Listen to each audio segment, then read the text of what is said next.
ప్రియమైన దైవజనాంగమా, దేవుణ్ణి ఎందుకు నమ్మాలి అనే ఒక టైటిల్తో ఈ సభలు నిర్వహించడం జరుగుతుంది. దేవుణ్ణి నమ్మడం ఏంటి, దేవుణ్ణి మానవుడు ఎందుకు నమ్మాలి, అసలు మానవుడికి దేవునికి ఉన్న సంబంధం ఏంటి అని ఆలోచిస్తే, దేవుణ్ణి నమ్మడం అనే విషయంలో ప్రపంచంలో ఆస్తికులు నాస్తికులు అని రెండు వర్గాలుగా విభాగింపబడ్డారు.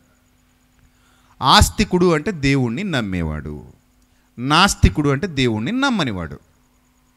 ఇప్పుడు మీరు ఈ టైటిల్ చూడగానే ఏమనుకుంటారంటే, దేవుణ్ణి ఎందుకు నమ్మాలి అనే ప్రశ్నతో ఈయన ప్రసంగాన్ని ప్రారంభిస్తున్నాడు కాబట్టి ఇది నాస్తికులకు సంబంధించినటువంటి సభ. అప్పుడు మాకు పని లేదుగా, ఇక్కడ కూర్చున్న వాళ్ళందరూ దేవుణ్ణి నమ్మేవాళ్లేగా. దేవుణ్ణి నమ్మిన మీరు ఇక్కడి నుంచి వెళ్ళిపోవచ్చుగా, అప్పుడు మీకు అవసరం లేని విషయం మీరు ఎందుకు వినాలి అంతసేపు టైం కేటాయించి అని మీకు అనిపించవచ్చు. కానీ ఇక్కడ మనం గ్రహించాల్సినటువంటి పాయింట్ ఏంటంటే, దేవుని నమ్మని వాడు ఎందుకు నమ్మాలో తెలుసుకోవాలి, దేవుని నమ్మినవాడనని చెప్పుకుంటున్నవాడు ఎందుకు నమ్మాడో పరీక్షించుకోవాలి. అంటే ఈ సభలు ఆస్తికులకు ఉపయోగపడాలి, నాస్తికులకు ఉపయోగపడాలి. అటు ఆస్తిక వర్గమైన ఆలోచనలో పడాలి, ఇటు నాస్తిక వర్గం ఆలోచనలో పడాలి. అందుకే ఒక దైవజనుడిగా, దేవుని ఆత్మ కలిగిన వాడుగా, దేవుడు ఎన్నుకున్నవాడిగా, దేవుని సేవకుడిగా నేను ఇక్కడ నిలవబడి ఈ మైక్ తీసుకొని మీ అందరితో ఈ మహాసభలో సూటిగా మాట్లాడుతున్నాను. ప్రియులారా, జాగ్రత్తగా అర్థం చేసుకోండి. దేవుణ్ణి నమ్మడం అనే విషయానికి వస్తే నమ్ముట అన్న పదంలో చాలా గాఢత దాగి ఉంది. ఎందుకు నేను గాఢత దాగి ఉంది అంటున్నానంటే, కనిపించే వస్తువుని ఎవరైనా నమ్ముతారు, కనిపించే మనిషిని కూడా ఎవరైనా నమ్ముతారు, కనిపించే పదార్థాన్ని కూడా ఎవరైనా నమ్ముతారు. మనిషికి అపనమ్మకం ఎక్కడ వస్తుందంటే, కనిపించట్లేదు అన్న చోట వస్తుంది.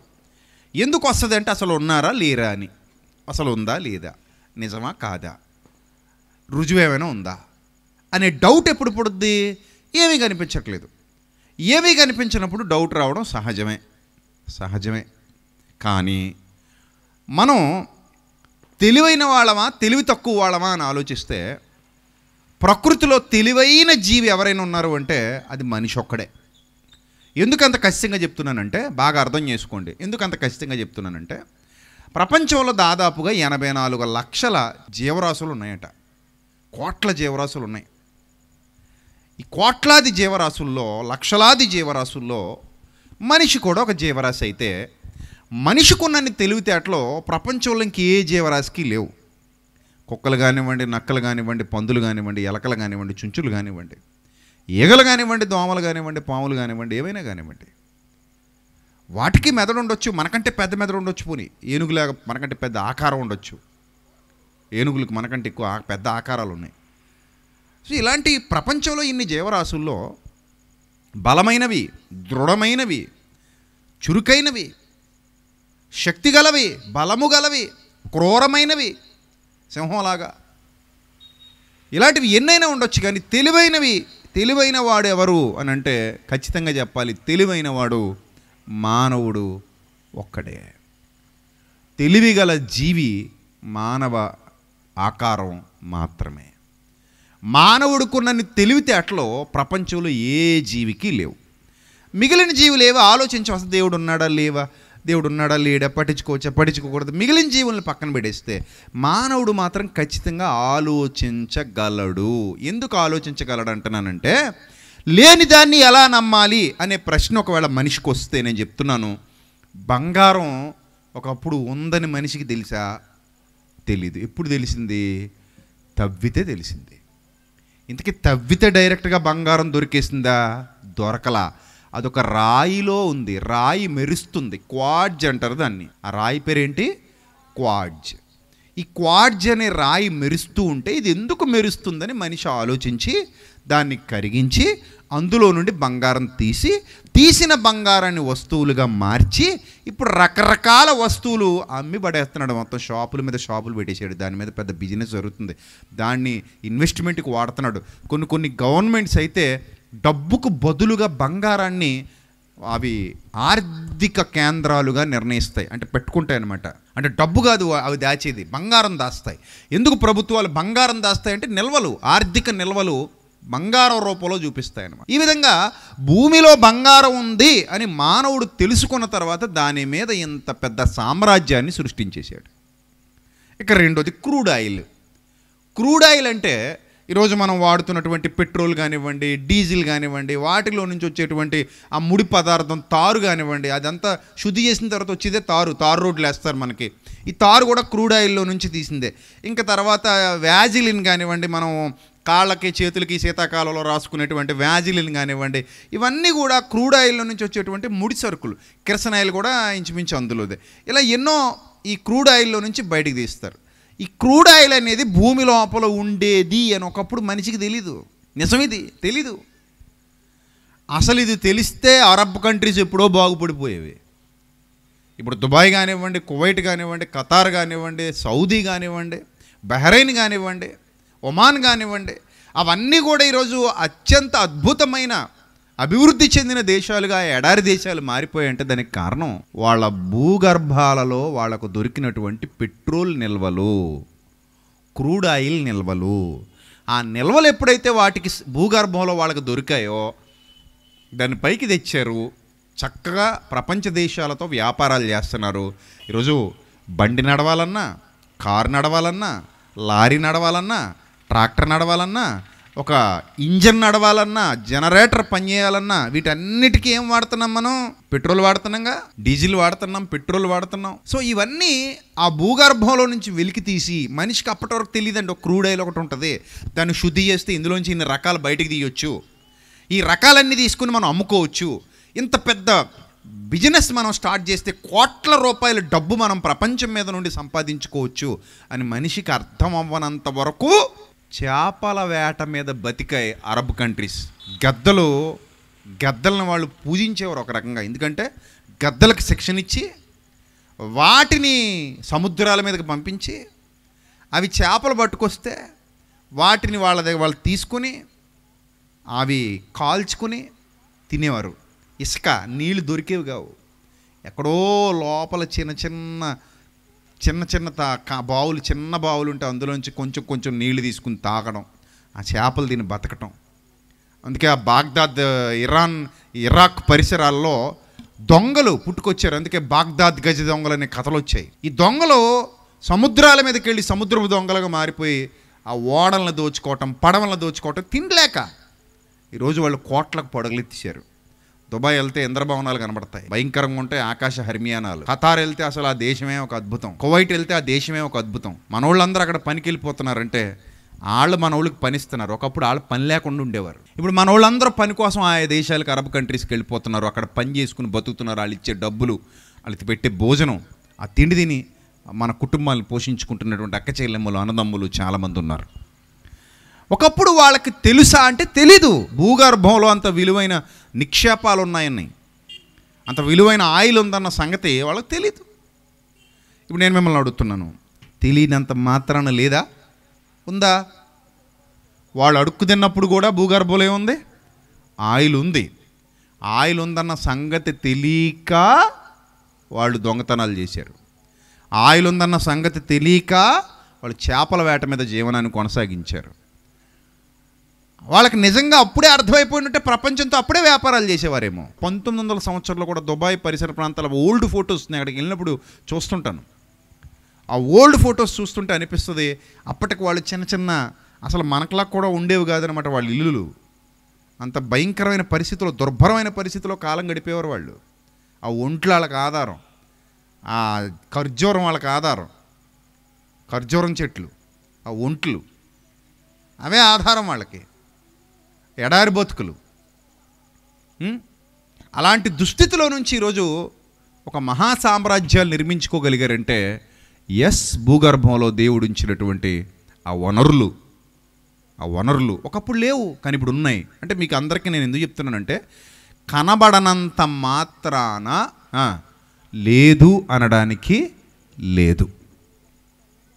కనబడనంత మాత్రాన లేదు అనడానికి లేదు. కనబడిన తర్వాత నీకు రుజువు దొరుకుతుంది.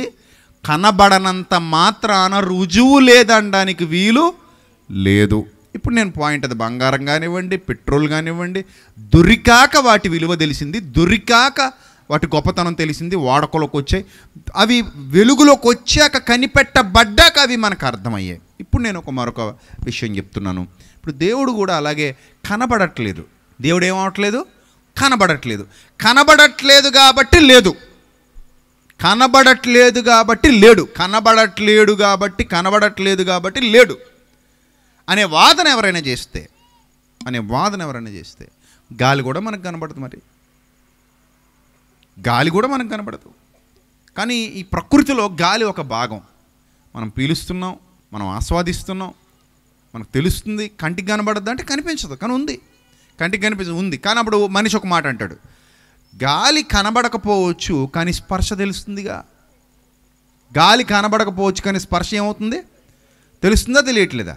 తెలుస్తుంది. వీస్తుంది అన్నప్పుడు, మనల్ని తాకుతున్నప్పుడు అబ్బా ఎంత చల్లటి గాలి అంటాం. లేదా ఎండాకాలంలో ఎంత వెచ్చగా ఉందో వడగాల్పు అంటాం. లేదా అసలు గాలే లేదనుకోండి, ఉక్కపోస్తుంది అనుకోండి, ఈ గాలి ఏమైపోయిందో అంటాం. అంటే మనకు తగలట్లేదు కాబట్టి. అంటే స్పర్శ ద్వారా తెలుసుకోగలుగుతున్నాం కదా అని ఎవరైనా ఒకవేళ అంటే, స్పర్శ ద్వారా తెలుసుకుంటున్నాం కాబట్టి గాలి ఉందని నమ్ముతున్నాం. దేవుణ్ణి ఎలా నమ్మాలి మరి? మళ్ళీ క్వశ్చన్ చేస్తారు. కనబడట్లేదు పాయింట్ ఒకటి, కనీసం ఆయన స్పర్శ ద్వారా ఏమైనా తెలుసుకోగలుగుతున్నాడు, అది లేదు. గాలి తెలుసుకున్నట్టు కనబడకపోయినా స్పర్శ ద్వారా తెలియాలి కదా, దేవుడు అది లేదు కదా అని అంటే, స్పర్శ ద్వారా తెలియకపోవచ్చు కానీ ఆయన స్పర్శ మరో విధంగా తెలుస్తుంది. ఏ విధంగా తెలుస్తుంది అని అంటే, గాలి వీచి నేనున్నాను అని నీకు స్పర్శించి రుజువు చూపించినట్టుగా దేవుడు కూడా తన కార్యాలు జరిగించి నేనున్నానని రుజువు చూపిస్తున్నాడు. ఎలా రుజువు చూపిస్తున్నాడు? ఇదే విషయాన్ని అన్యజనుల మధ్యకి వెళ్ళినప్పుడు పౌలు ఒకలా మాట్లాడాడు, దేవుని పిల్లలతో చెప్పేటప్పుడు ఒకలా మాట్లాడాడు. రెండు విషయాలు చూద్దాం ఈరోజు. అన్యజనుల దగ్గరికి వెళ్ళినప్పుడు ఎలా మాట్లాడాడో చూద్దాం, దేవుని పిల్లల దగ్గరికి వచ్చినప్పుడు ఎలా మాట్లాడాడో చూద్దాం. రెండు విషయాలు మనం జాగ్రత్తగా గమనిస్తే, రోమా పత్రిక 1వ అధ్యాయం, ఇది దేవుని పిల్లలకు పత్రిక రాస్తూ చెప్తున్నాడు. అంటే అప్పటికే రోమా పట్టణంలో సంఘంగా సమకూర్చబడినటువంటి దేవుని పిల్లలు ఉన్నారు. ఈ దేవుని పిల్లలకు చెబుతూ ఏమని రాస్తున్నాడు అనేది చూస్తే, రోమా పత్రిక 1వ అధ్యాయము 19వ వచనం, ఎందుకనగా దేవుని గూర్చి తెలియశక్యమైనదేదో అది వారి మధ్య విషదమైన. మధ్య అంటే అర్థం ఏంటి? వారి మధ్యే ఉంది, అది వారి మధ్యే ఉంది. దేవుని గూర్చి తెలియశక్యమైనదేదో. కొందరు అడుగుతుంటారు, నువ్వు దేవుడిని ఎలా నిరూపించగలవు, నువ్వు దేవుడు ఉన్నాడని ఎలా చూపించగలవు, నువ్వు దేవుడు ఉన్నాడని నమ్ముతున్నావా, నువ్వు దేవుడు ఉన్నాడని విశ్వసిస్తున్నావా? ఎస్, దేవుడు ఉన్నాడని నేను నమ్ముతున్నాను అనే ప్రశ్న నా అలాంటి వాడు చెప్తాడు. మరి దేవుడిని నువ్వు నిరూపించగలవా అని ఎవడైనా నన్ను అడిగాడు అనుకోండి బుద్ధిహీనతతో, నేను అంటాను, నేను దేవుణ్ణి నిరూపించగలను. ఎలా నిరూపిస్తావు నువ్వు దేవుడు ఉన్నాడని అని అంటే, ఇదిగో ఇక్కడ చాలా క్లియర్గా చెప్తున్నాడు చూడండి. ఎందుకనగా దేవుని గూర్చి తెలియశక్యమైనదేదో అది వారి మధ్య విషదమై ఉన్నది. అది వారి మధ్యే ఉంది, మీ మధ్యే ఉందట. దేవుని గూర్చి తెలియశక్యమైనదేదో అది మీ మధ్య విషదమైందట. మీ మధ్యే ఉంది. మా మధ్య అని అటు ఇటు తిరిగినా మనకి ఎక్కడ మా మధ్య? మేము అందరం కలిసి ఉన్నాం, మా మధ్యలో దేవుడు ఉన్నాడా? మా మధ్యలో ఆయన తిరుగుతున్నాడా? అంటే మాలాగే ఉంటాడా? 2 కాళ్ళు, 2 చేతులు, జుట్టు, కళ్ళు, చెవులు, ముక్కు, నోరు మాలాగే తిరుగుతాడా? దేవుడు కూడా మాలాగే ఉంటాడా అనే డౌట్ ఒకవేళ మీకు వస్తే, ఆయన ఏమంటాడంటే, దేవుడే అది మీకు తెలియపరిచాడు అంటాడు. విశదపరచడం అంటే తెలియపరచడం అని. దేవుడే అది మీకు, అది వారికి విశదపరిచాడట. ఏ విధంగా విశదపరిచాడు? Yes, there is a sign, there is a symbol. ఆ సింబల్ ఎందుకు అంటే దేవునిని విశదపరచడానికి, ఆయన ఎగ్జిస్టెన్స్ భూమి మీద ఉంది అని చెప్పడానికి, ఆయన ఉన్నాడు అని చెప్పడానికి, ఏంటట ఆయన ఉన్నాడు అని చెప్పడానికి రుజువు చెప్తున్నాడు చూడండి. ఆయన 20వ వచనం, రోమపత్రిక 1వ అధ్యాయము 20వ వచనం, ఆయన అదృశ్య లక్షణాలు అన్న. ఆయన అదృశ్య లక్షణాలు. గాలికి కూడా ఏ లక్షణాలు ఉన్నాయి? అదృశ్య లక్షణాలు ఉన్నాయి. గాలికి ఏ లక్షణాలు ఉన్నాయి? అదృశ్య లక్షణాలు. అదృశ్యం అంటే ఏంటి? కనబడదని. గాలి కనబడదు కానీ లక్షణాలు ఉంటాయి. ఏ లక్షణాలు ఉంటాయి? తాకి వెళ్ళిపోతుంది, చల్లగాను ఉంటుంది, ఒక్కోసారి వెచ్చగాను ఉంటుంది. ఈ గాలిలో ప్రాణవాయువు ఉంది, ప్రాణవాయువు కాని వాయువు ఉంది. అర్థమైందా? అంటే ఉపయోగపడేది ఉంది, నీ జీవాన్ని ఇచ్చి ఉపయోగపడేది, లోపలికి పీల్చుకుని ఉపయోగపడేది ఉంది, లోపల పీల్చుకుంటే నేను చంపేసేది కూడా ఉంది అందులో. వాటినే విషవాయువులు అంటారు, లేదా ప్రాణవాయువు. అంటే గాలికి లక్షణాలు ఉన్నాయి, అందులో విషం ఉంది, ఇంకోటి ఏంటి చెప్పండి, జీవం ఉంది, ప్రాణం ఉంది. ప్రాణం ఉంది. మీకు 1984 అనుకుంటాను భోపాల్ గ్యాస్ దుర్ఘటన 1984. కొన్ని వందల మంది చచ్చిపోయారు.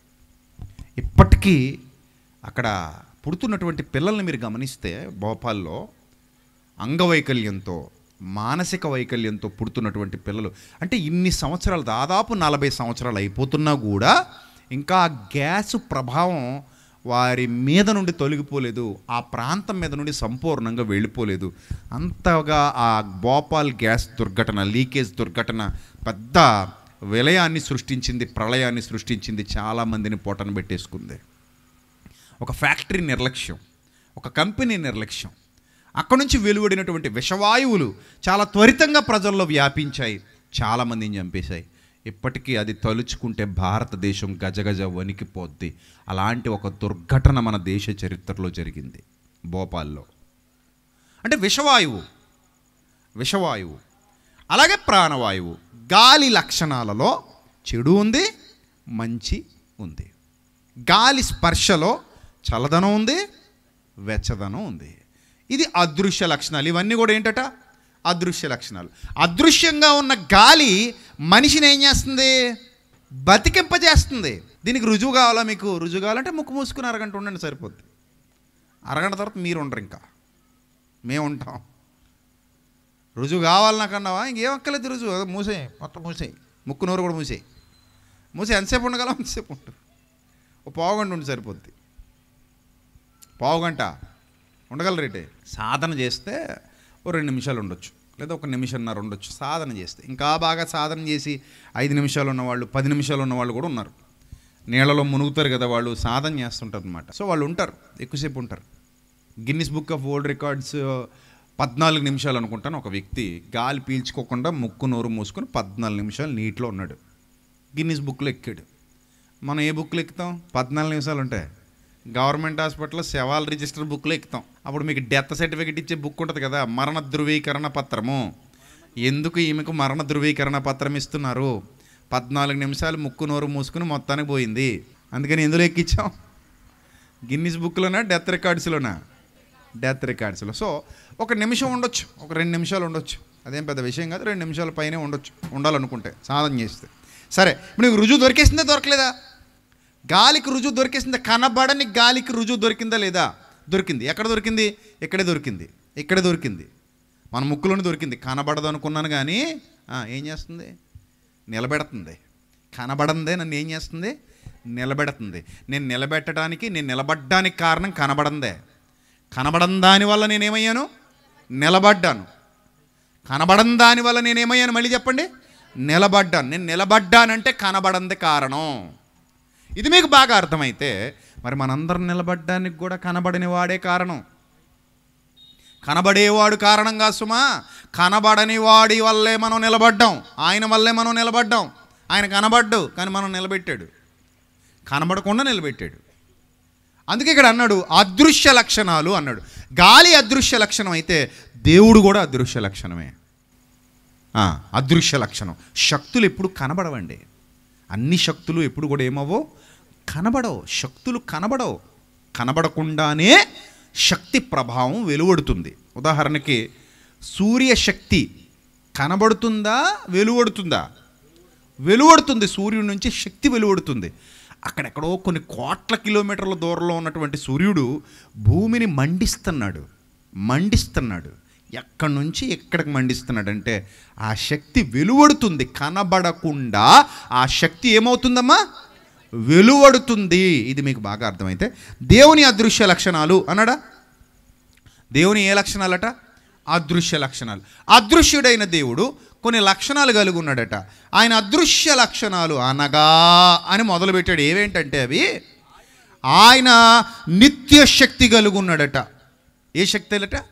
నిత్య శక్తి. ఇప్పుడు మీరు అడగొచ్చు, సూర్యుడికి శక్తి ఎక్కడి నుంచి వచ్చింది? లోపల ఏమైనా సెల్ఫ్ మోటార్లు ఉన్నాయా? లోపల ఏమైనా సెల్ఫ్ జనరేటర్లు ఉన్నాయా? లోపల ఏమైనా పవర్ జనరేటర్లు ఉన్నాయా? పవర్ బ్యాంకులు ఉన్నాయా? ఎక్కడి నుంచి వస్తుంది అసలు అంత పవరు? పోనీ పవర్ ఏమైనా అయిపోయేదా? నిత్యము ఉందా? చెప్పండి. నిత్యము ఉంది. ఇప్పుడు మనం మీటింగ్ రన్ అవ్వాలనుకోండి, జనరేటర్ పెట్టుకోవాలి. ఈ జనరేటర్ లేదనుకోండి, పవర్ సెంటర్ నుంచి రావాలి. ఒకవేళ జనరేటర్ పెట్టామనుకోండి, అందులో మళ్ళీ ఏం పోయాలి? డీజిల్ పోయాలి, పెట్రోల్ పోయాలి. అది తిరుగుతా రన్ అవుతూ ఉండాలి. అప్పుడు అందులో నుంచి పవర్ జనరేట్ అవుతూ ఉంటుంది. పెట్రోల్ డీజిల్ అయిపోయింది అనుకోండి, జనరేటర్ కూడా ఏమైపోద్ది? మోగపోద్ది, పాట పాడదు. అది పాట పాడకపోతే ఇక్కడ ఆట ఆడదు. అంతే కదా. ఇక్కడ ఆట ఆడాలంటే అక్కడ పాట పాడాలి, పాట పాడాలంటే అందులో ఏం పోయాలి? డీజిల్ పోయాలి, ఇది పోయాలి. మరి సూర్యుడు ఎలా మండిపోతున్నాడు ఇన్ని సంవత్సరాల నుంచి? మా తాతగారి కాలంలో అదే సూర్యుడు, కొత్త సూర్యుడు ఏమి రాలేదు మనకి. మా ముత్తాత కాలంలో అదే పాత సూర్యుడు. వాళ్ళ ముత్తాతల కాలంలో కూడా అదే పాత సూర్యుడు. ఇంక వెనక్కి వెళ్ళిపోతే 2000 సంవత్సరాల కిందట అదే సూర్యుడు, ఇంకా 3000 సంవత్సరాల కిందట అదే సూర్యుడు, 5000 సంవత్సరాల కిందట వెళ్ళిన అదే సూర్యుడు, ఆదాము కాలం నుంచి ఉన్నది అదే సూర్యుడు, అంతకు ముందు ఉన్నది అదే సూర్యుడు, ఇప్పటికీ అదే సూర్యుడు. రేపు పొద్దున మన పిల్లలు, మన మనవలు, వాళ్ళ మనవలు ఇంకెన్ని తరాలు నడుస్తాయో మరి భూమి మీద మనకైతే ప్రస్తుతానికి తెలీదు. ఎంతవరకు నడుస్తుందో, ఇంకా ఎన్ని సంవత్సరాలు నడుస్తుందో తెలియదు. మన దగ్గర దేవుడు మనకు ఆ రహస్యాలు బయలుపరచలేదు. అంతవరకు అదే సూర్యుడు ఒక్కడే ఉంటాడు, మారడు. అదే సూర్యుడు. ఏమైనా వెలుగు తగ్గిందేటి? నూనె అయిపోతుంటే దీపం శక్తి ఏమైపోద్ది? తగ్గిపోద్ది. మైనం కరిగిపోతుంటే కొవ్వొత్తి శక్తి ఏమైపోద్ది? తగ్గిపోద్ది. మరి సూర్యుడి శక్తి ఏమైనా తగ్గడం చూసామా? ఇంకా మన కర్మ కొద్దీ అంతకంతకే పెరుగుతుంది ఎండలు ముదురుతుంటే. మరి అదేందో. ఇది వరకు ఇంత డిగ్రీలు ఉండేది కాదు. ఇప్పుడు రోజుకి ఎండాకాలం వస్తుందంటే భయం వేస్తుంది. డిగ్రీలు ఏమవుతున్నాయి? పెరిగిపోతున్నాయి. ఇది వరకు ఫ్యాన్ వేసుకుంటే సరిపోయేది, అంతకుముందు ఇసన కర్రలే సరిపోయేవి, అంతకుముందు చెట్టు కింద కూర్చుంటే సరిపోయేది. ఇప్పుడు 2 ఏసీలు వేసుకున్నా కానీ సరిపోతలేదు. అందరూ ఏసీలకి మరిగేసాం. చిన్న పెద్ద చితక ఏమీ తేడా లేదు. ఇంకా కూలిపోయేటోడు కూడా ఏం చేసేస్తున్నాడు? ఇంట్లో ఒక ఏసీ వేసి పడుకుంటున్నాడు. 700 తెచ్చుకుంటున్నాం కదా, 200 ఏసీకి వెడదాం అనుకుంటున్నాడు. ఎందుకు ఇంకా పరిస్థితి అలాగ అయిపోయింది. మరి ఏం చేయగలం? ఉష్ణోగ్రతలు పెరిగిపోతున్నాయి. అంటే పవర్ తగ్గుతుందా? ఏం తగ్గట్లా, పవర్ ఇంకా పెరుగుతున్నట్టు కనబడుతుంది. మరి ఇంత పవర్ ఎక్కడి నుంచి వస్తుంది మీరు చెప్పండి? ఎవరిస్తున్నారు పవర్? మనం ఎంత శాస్త్రాలు చదివేసినా, ఎంతమంది శాస్త్రవేత్తల దగ్గరికి వెళ్ళినా, ఎంతమంది చదువుకున్న వాళ్ళని అడిగినా వాళ్ళు అంటారు స్వయం ప్రకాశక శక్తి అండి. అది స్వయం ప్రకాశక శక్తి. హీలియం వాయువులు ఉన్నాయండి లోపల. ఆ హీలియం వాయువులతో బగబగా మండిపోతున్నాడు సూర్యుడు. లోపల రసాయన చర్యలు జరుగుతున్నాయి. అదొక భయానకమైన అగ్నిగోళం. ఆ అగ్నిగోళం నుంచి వెలువడే కాంతి వలన చంద్రుడు ప్రకాశిస్తాడు. భూమి మీద కార్యాలు జరుగుతాయి, వెలుగు ఏర్పడుతుంది. అది సౌర కుటుంబం. అది ఆ సోలార్ పవర్ అంతా కూడా అలా వస్తూనే ఉంటుంది. ఎంత విచిత్రం అంటే మనిషి తెలుసుకున్నాడు, సూర్యుడి నుంచి వచ్చే శక్తిని లాగేసుకుని సోలార్ ప్యానల్స్ అలా పెట్టేసి, ఈ సోలార్ ప్యానల్స్ సూర్యుడి నుంచి వచ్చే శక్తిని లాగేసుకుని కరెంట్ జనరేట్ చేస్తే మనం బల్బులు వెలిగించుకుంటున్నాం, ఫ్యాన్లు తిప్పుకుంటున్నాం. ఆ శక్తితో చాలా ఎలక్ట్రానిక్ ఐటమ్స్ పనిచేస్తున్నాయి నిజంగానే. అంటే ఒకప్పుడు పవర్ జనరేట్ చేయడానికి నీటి నుంచో, బొగ్గు నుంచో, లేకపోతే ఈ పెట్రోల్ నుంచో, డీజిల్ నుంచో పవర్ జనరేట్ చేయాలనుకున్నాం. కానీ ఇప్పుడు డైరెక్ట్ పవర్ జనరేటర్ ఎక్కడుందట? సూర్యుడి నుంచి అదృశ్య శక్తి సోలార్ ప్యానెల్ క్యాప్చర్ చేసి, సోలార్ ప్యానెల్ అట్రాక్ట్ చేసి, అది తనలో దాచుకొని దాన్ని లోపల లోడ్ చేసి, ఆ లోడ్ చేసిన పవర్ని మనం ఏం చేస్తున్నాం? యూజ్ చేసుకుంటున్నాం. అంటే ఏంటండి, ఎన్ని కోట్ల కిలోమీటర్ల దూరం నుంచి వస్తుందండి ఆ పవర్. ఎంత దూరంలో ఉందండి, ఎక్కడో అంతరిక్షంలో ఉంది అది. అక్కడ నుంచి భూమి మీదకి వెలుగు వచ్చినప్పుడు ఈ సోలార్ ప్యానెల్ దాన్ని క్యాప్చర్ చేసుకోవడం ఏంటి, మన లోడ్ చేయడం ఏంటి, దాచుకోవడం ఏంటి, దాన్ని మనం యూజ్ చేసుకోవడం, ఇదంతా ఆలోచిస్తుంటే మనకు అర్థమవుతుంది కనిపించని అదృశ్య లక్షణం ఆ అదృశ్య శక్తి వలన ఈ భూమి మీదకు వస్తుంది. దాన్ని ఏమన్నాడు? నిత్య శక్తి అన్నాడు. ఏ శక్తి అట? నిత్యము ఉండే శక్తి, నిత్యము ఉండే శక్తి. There is no end, endless power. అంటే క్షీణించనిది, క్షయము కానిది, అక్షయమైనది, నిరంతరము ఉండేది, మానవాళికి వెలుగునిచ్చే శక్తి వస్తుందట. శక్తి, నిత్య శక్తి. అది చూసినప్పుడు నీకు అర్థమైపోవాలి ఎవరున్నారు దీని వెనక. నేనంటాను దేవుడున్నాడు. దేవుడు లేకుండా అది రాదుగాక రాదు. దేవుడు లేకుండా ఆ పవరు రాదు. ఆ పవర్ని సృష్టించిన వాడు దేవుడు. ఆ సూర్యుణ్ణి కలిగించిన వాడు దేవుడు. ఆ సూర్యుణ్ణి నిర్మించిన వాడు దేవుడు. ఆ సూర్యుణ్ణి తయారు చేసిన వాడు దేవుడు. అది చూసినప్పుడు మీకు ఎవరుగా కనబడదు? దేవుడు కనబడాలి. ఉన్నాడు దేవుడు, ఉన్నాడు దేవుడు, ఉన్నాడు ఉన్నాడు ఉన్నాడు. లేకపోతే ఆ సూర్యుడు ఎక్కడుంటాడు? లేకపోతే చంద్రుడు ఎక్కడుంటాడు? లేకపోతే ఆకాశంలో వేలాడే నక్షత్రాలు ఎక్కడుంటాయి? ఇంత పెద్ద ఆకాశం ఎక్కడిది? ఈ భూమి ఎక్కడిది? దీనికి శక్తి ఎక్కడిది? నిత్యశక్తి అంటారు దీన్ని, నిత్యశక్తి. 15 మంది పిల్లలకు అన్నాక తల్లి ఏమైపోద్దండి? ఎంతమందిని? 15 మందిని అన్నాక తల్లి ఏమైపోద్ది? ఏమైపోద్ది చెప్పండి? ఏనుగులా ఉంటుందా, పీనుగులా ఉంటుందా? పీనుగు అయిపోద్ది. ఎందుకు పీనుగు అయిపోద్ది? 15 మందికి పాలు ఇవ్వాలి. మళ్ళీ 15 మంది పాలు తాగుతా ఉన్నాడు అనుకోండి. ఒకడు సంవత్సరం తాగుతున్నాడు, లేదా 6 నెలలు తాగుతున్నాడు. 15 మంది 15 సంవత్సరాలు పట్టింది. 20 ఏళ్ళు వయసులో పెళ్లి చేశారు. 35 ఏళ్ళు వచ్చే వరకు కంటానే ఉంది. 36వ సంవత్సరంలో నా తల్లి చచ్చిపోద్ది. 15 మంది పిల్లలు కనమంటే మాటలు కదా. పూర్వం మన అమ్మమ్మలు, మా ఆయనమ్మలు ఉండేవారు, వాళ్ళు గణేసేవారట. వాళ్ళు కూడా వీక్ అయిపోయేవారట. 15 మందిని పెంచడం అంటే మాటలండి. అంటే 15 మందిని కన్న తర్వాత తల్లి వీక్ అయిపోతున్నట్టు మరి భూమిని కూడా తల్లితో పోలుస్తారు. భూ తల్లి అంటారు.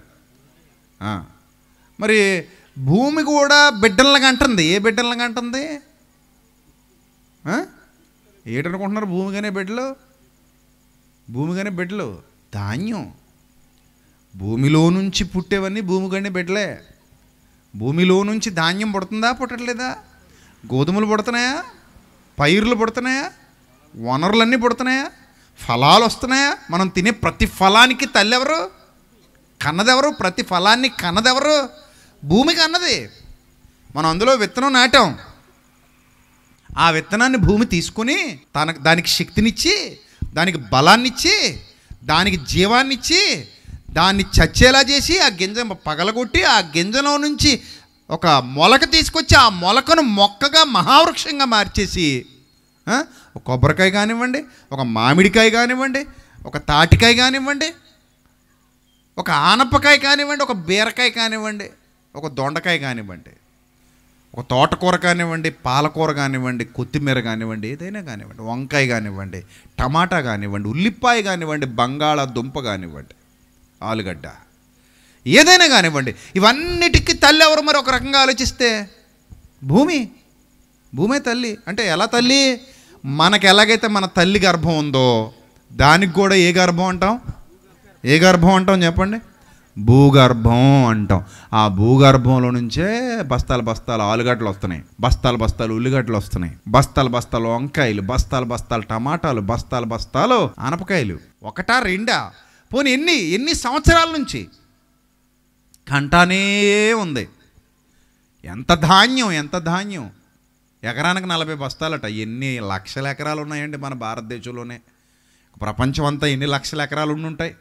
ఆ లక్షల ఎకరాల్లో పంట, రకరకాల పంటలు. ఒకడు మిరపేస్తాడు, ఒకడు మొక్కజొన్న వేస్తాడు, ఒకడు చెరికేస్తాడు, ఒకడు పత్తి వేస్తాడు, ఒకడు గోధుమలు వేస్తాడు, ఒకడు ఒక తోట పెడతాడు, ఒకడు ఇంకో తోట పెడతాడు. ఎన్ని తోటలు, ఎన్ని అడవులు, ఎన్ని జాతులు! ఇవన్నీ పండుతానే ఉన్నాయి, పండుతానే ఉన్నాయి, పండుతానే ఉన్నాయి. మనం తింటానే ఉన్నాం. ఏ రోజు మానేసామండి బాబు? మన జీవితంలో మానేసిన సందర్భాలు తక్కువ ఉంటాయి, మేసేసిన సందర్భాలు ఎక్కువ ఉంటాయి. ఒకసారి 30 చేస్తుంటాం మనం. అలా మేస్తానే ఉంటాం. కొంతమంది చూసారా, 6 గంటలకు ఒకసారి తినేస్తారు, సభకు వచ్చాక 9:30కు ఒకసారి తినేస్తారు, ఇంటికి వెళ్ళక 1 గంటకు ఒకసారి తినేస్తారు, మళ్ళీ పొద్దునే 4 గంటలకు మేలుకొస్తే అప్పుడు తినేస్తారు, మొహం కడుక్కుని ఒకసారి తినేస్తారు, తిన్నాక మళ్ళీ తినేస్తుంటారు. ఈ టైపులో తినేసేసి వాళ్ళు ఎలా బతికేస్తున్నారో అర్థమవుదు.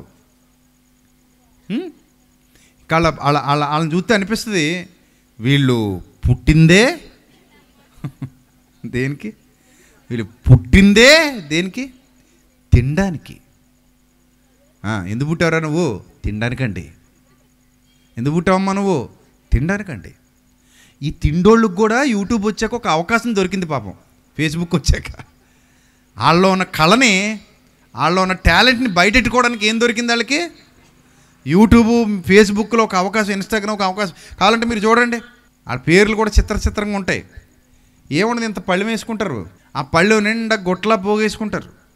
చికెన్ అని, మటన్ అని, అదని ఇదని పోగేసుకుంటారు. కోళ్ళు, గుడ్లు, రోజుకోటి. ఇక మైక్ ఇక్కడ పెట్టుకుంటాడు, కొంచెం నోటికి దగ్గరగా పస పస పస సౌండ్ వినపడుతుంటుంది మనకి. గుడ్డు తీసుకుంటాడు, ఆ నోట్లో పెట్టేసుకుంటాడు. కోడి తింటాడు, మొక్కలు తినేస్తుంటాడు, ముద్దలా చుడతాడు, తింటుంటాడు. ఇంకా అది కూడా వీడియో చూసేవాళ్ళందరి వల్ల డబ్బులు వస్తాయి. మళ్ళీ ఆ డబ్బులు ఎట్టుకెళ్తాడు, మళ్ళీ కొనుక్కుంటాడు, మళ్ళీ తింటాడు, మళ్ళీ వీడియో పెట్టుకుంటాడు. కాడి తిండి కోసమే పుట్టాడు అనడానికి అమ్మ ఇన్నాళ్ళకి అవకాశం దొరికింది. ఇలా తినేవాళ్ళు ప్రపంచం అంతా ఉన్నారా లేదా? ఉన్నారా? కొద్దిగా తిన్నా, తక్కువ తిన్నా, ఎక్కువ తిన్నా, ఫుల్గా తిన్నా, మొత్తం మీద తినకుండా మనిషి బతకలేడు కదా.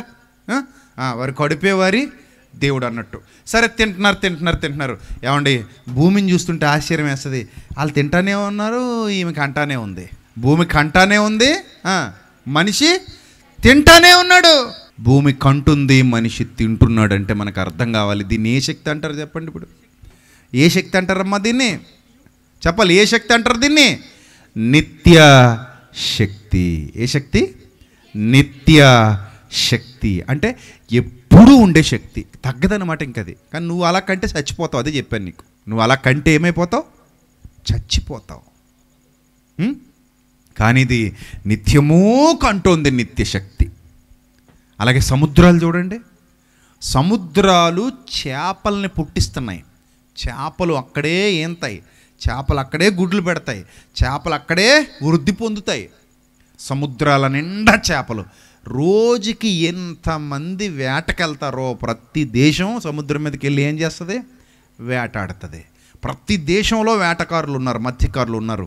ప్రతి దేశం సముద్ర సంపదను తీసుకుంటుంది, ప్రతి దేశం తింటుంది, ప్రతి దేశం దోచుకుంటుంది. అయినా కూడా సముద్రం ఎప్పుడైనా అయిపోయిందా?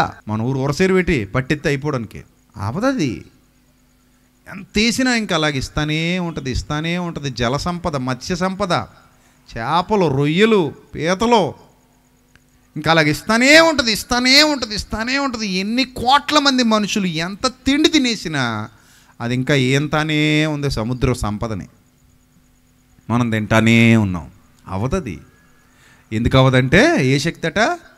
నిత్య శక్తి అంటారు దాన్ని. నిత్య శక్తి. ఆ నిత్య శక్తిని చూస్తున్నప్పుడైనా మనిషి ఆలోచించి, అవునండి దేవుడు ఉన్నాడు. ఏంటట? దేవుడు ఉన్నాడు అనటానికి రుజువు నిత్య శక్తి. ఏమండి? నెక్స్ట్ నిత్యశక్తి తర్వాత దేవత్వము అన్నాడు. దేవత్వము అంటే మానవత్వం కంటే గొప్పది. దేవత్వము అంటే ఏంటి? మానవత్వం కంటే గొప్పది. మానవత్వానికి డెఫినేషన్ ఎలా ఇస్తాం మనం? మానవత్వం అనే దానికి డెఫినేషన్ ఎలా ఇస్తాం? అరే నీకు మానవత్వం లేదా అన్నప్పుడు మనకు అర్థమైపోద్ది. మానవత్వం లేదా అని ఎప్పుడు అంటాం మనం? ఎవరైనా సాయం చేయలేనప్పుడు, ఎవరైనా ఆపదలో ఆదుకోలేనప్పుడు, ఎవరైనా ఆకలంటే 2 మెతుకులు పెట్టలేనప్పుడు, దాహం అంటే కాసిన నీళ్లు ఇవ్వలేనప్పుడు, వస్త్రహీనతలో ఉన్నాం, చలేస్తుంది అన్నప్పుడు ఒక చొక్కా గుడ్డ పాద్దైనా సరే, చీర ముక్క పాద్దైనా సరే, లేదా దుప్పటి పాద్దైనా సరే ఇవ్వలేనప్పుడు ఏమంటాం మనం? ఏమంటాం? రే నీకు బొత్తిగా మానవత్వం లేదు. రోడ్డు మీద పడి ఎవడైనా కొట్టుకుంటుంటే హాస్పిటల్కి తీసుకెళ్ళలేనప్పుడు నీకు బొత్తిగా ఏమీ లేదు, మానవత్వం లేదు. మానవత్వం అన్న పదాన్ని అలా వాడుతుంటే దీన్ని దాటిపోయేదే ఏ తత్వం? దైవత్వం.